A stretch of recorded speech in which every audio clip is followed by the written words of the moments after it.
Hey, I'm Michael P. Coleman, Content Director for Brother Be Well. I want to welcome you to this particular production. This is our monthly youth peer support group. We do this once a month on the, well, it doesn't matter when we produce it. Frankly, you're checking it out right now. But we do this once a month with our colleagues over at the Hawk Institute. They do some amazing work with regard to mentoring young people throughout our community. And in fact, my co-facilitator for these events is Andre Warren. Andre, what's up? Hey, Mike, how are you doing? Really My name is good. Anya Warren. I am the CEO of the Hawk Institute, and I'm also the co-facilitator with Michael on the Brother Be Well. Really, I have fun during these things every month, Andre. And this particular one, Acts of Kindness, I think you are one of my Acts of Kindness stars. I can tell you got that spirit about you. All of us, it doesn't come quite as naturally to. So I'm looking forward to pulling in our mental health clinician to talk about Acts of Kindness. If you don't mind, let's introduce some of those guys and get them on. AJ is with us. AJ, what's up? Hey, good evening. Hey, Thank you good for to having have me. AJ is one of our youth guests. We've got Emilio Treto-Gallegos. Emilio, where you at? Hey guys, sorry about that. No worries. Good to see you. Good to see you. Jonathan Murry is with us. He's a mentor with the Hawk Institute. Jonathan, what's up? Hello. Hey, how's it going, Michael? Really good to see you. We've got Malik Sampson. He's that mental health clinician I told you about. He's an associate marriage and family therapist with hearyou.org. What's up, Malik? Hey, Michael. Thanks having me back. Really good to have you. And we've got Patrick Ma. He's a physician's assistant and clinician. He's also a Brother Be Well clinical advisor. What's up, Patrick? Hey, Michael. Patrick's another one of those. We talked about those gentle giants. Patrick can come at you out of left field with some deep stuff. So I'm looking forward to this particular conversation. Acts of kindness. And we got a video we're going to take a look at in a little bit. But before we get there, I want to check in with our youth. You guys talk about acts of kindness. What's that topic? How does it show up in your life? Do you practice acts of kindness on a regular basis? Do you do it intentionally, or do you think you just are kind of a kind person that naturally exudes acts of kindness? And remember, these peer support groups, what is discussed here stays here. So you can feel free to disclose. I will confess, I have been told I'm not the kindest of people all the time. And as I get older, I'm practicing acts of kindness and becoming a more kind person, but it didn't come naturally to me. So I'm interested. Let's check in with our youth. How about you guys? Does it show up naturally for you, acts of kindness? So for me, I feel like kindness for me, it just comes as is. I was raised to be kind, and the definition is for me is just being considerate of others. So I just keep in mind to be considerate and show empathy. Yeah, got it. What about you, Emilio? Totally agree with you there, Anthony, with the empathy, showing empathy and just feeling where they're at, So that just shows you, it just makes you want to be kind to them, because if you put yourselves in their shoes, you would want someone else to be kind to you. So I kind of just naturally do that. And Emilio, you're a mentor as well with Hawk Institute, accurate, correct? That's correct. And so how do you, and Jonathan, I want you to touch on this too. How do you sort of model acts of kindness for the youth that you mentor? How does that show up for you when you have a youth that shows up and you think, just a simple mind shift and having someone change their perspective and sort of deliver kindness to somebody? How do you put that in front of some of the youth that you're working with? It's just showing them the kindness, because some people never see kindness in their life and they don't know what it is. And you showing them and just doing things, it might be a simple thing as showing them how to read, or showing them how to get a job, or showing them how to be productive in life. Some people appreciate that, that act of kindness, someday that somebody might show you that same kindness. It comes back to you later on in life. Yeah, it absolutely does. I wish I'd have had a really solid mentor early in life to get at some of that. Patrick, before we take a look at that video, I can't leave you out of this conversation.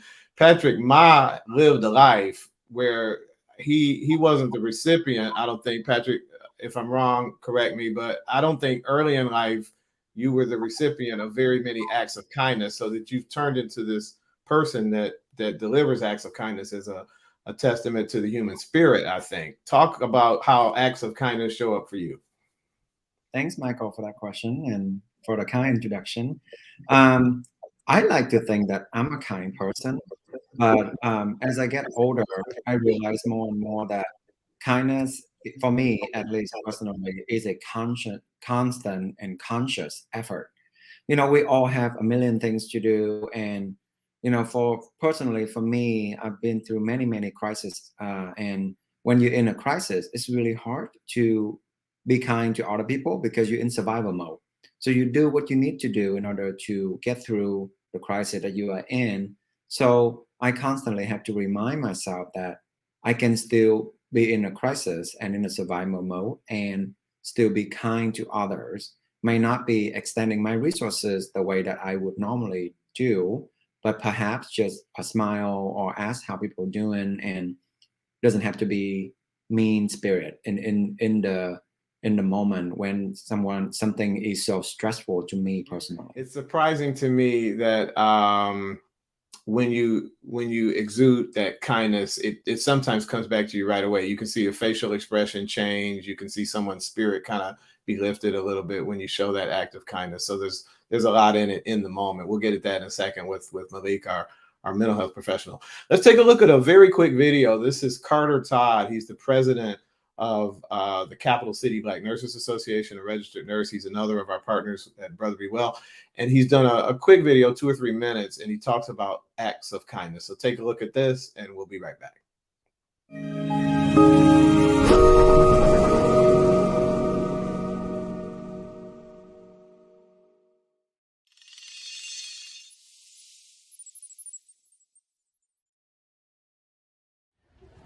Morning, everybody. This is Carter Todd, president of Capital City Black Nurses Association, here working with the Brother Be Well project.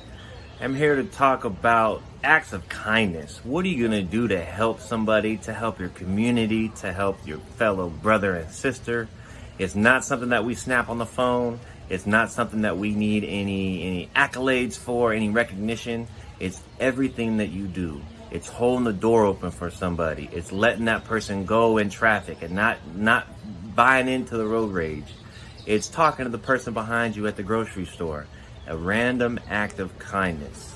I remember the concept and the theory of the butterfly effect. If you do one unto other, then 3 people do unto them. Imagine the effect that you can have with that random act of kindness. So go out today, help somebody, do something positive, and we love y'all. Carter Todd, president, Capital City Black Nurses, working with the Brother Be Well project. Y'all have a good one.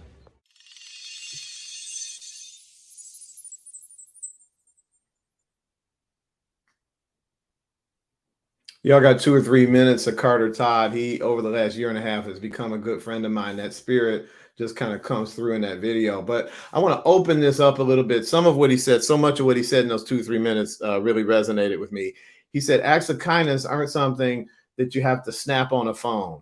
And acts of kindness are not something that you need accolades for. And I think, maybe this is the cynic in me, I think a lot of times, especially in today's society, people do these acts that appear to be acts of kindness, but they're really doing it for Instagram. They're doing it for Facebook. They're doing it for Twitter. I saw a celebrity recently, and he gave someone a car, and it made, of course, national news. And this guy got the car, and frankly, the guy wasn't that great an actor, so you could tell he knew that this was coming ahead of time. And then the artist put it on his Instagram feed, and it was all about social media and me getting credit, puffing my chest out, and look at this wonderful thing that I did. I gave him a car. To my mind, that's not an act of kindness. So I want to touch in with this team, especially the younger folks, because y'all are the social media. I just learned Instagram. I'm very proud of the fact that I have an Instagram feed now. But y'all know social media. You came up with it. What do you think about the distinction between an act of kindness and an act for social media? AJ, you smiled when I said that. What do you think about, is it still an act of kindness if you're doing it so that you can get a like on Facebook and somebody say, wow, what a great thing AJ did? There's a real fine line within that, area. It could be to gloat or because you're an actual kind person. There's really no way telling what's going on behind the screen. So you just have to just take it as is and perceive it however way you want to. But I'd say most of the time, if you post it, it's because you want people to know you did this thing, the globe. So would you say it's okay to do, could you see yourself committing an act of kindness and not posting it? Yes, definitely, day by day. And I see other people do it. People, give a homeless man a meal and they don't post that, or and so on. It doesn't have to be on social media. That's good to hear. So y'all are getting rid of the cynic in me right now. Emilio, what do you have to say about that? The distinction between acts of kindness versus acts for social media. Yeah, so acts of kindness, even though you do record it, it is nice, but they're like, look at this jerk. He's not just doing it for the picture, just for them to be like, just for them to see that you're doing that. But like, it's like he said, it is a fine line. It is a fine line. It's really an act of kindness when you do it just out of pure heart and without a camera behind it. You just go ahead and do it.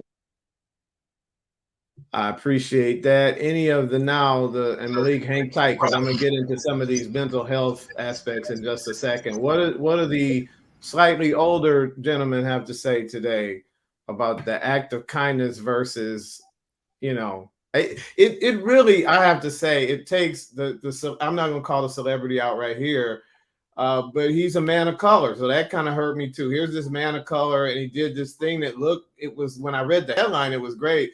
But then when I saw somebody with the cell phone, and then I took a look at the Instagram feed, and they kept saying, and he put it on his Instagram, and his feed blew up. I was like, well, did you do it for that reason? You could have given the dude a car. You're a multimillionaire. You could have given him your car, and nobody needed to know about that.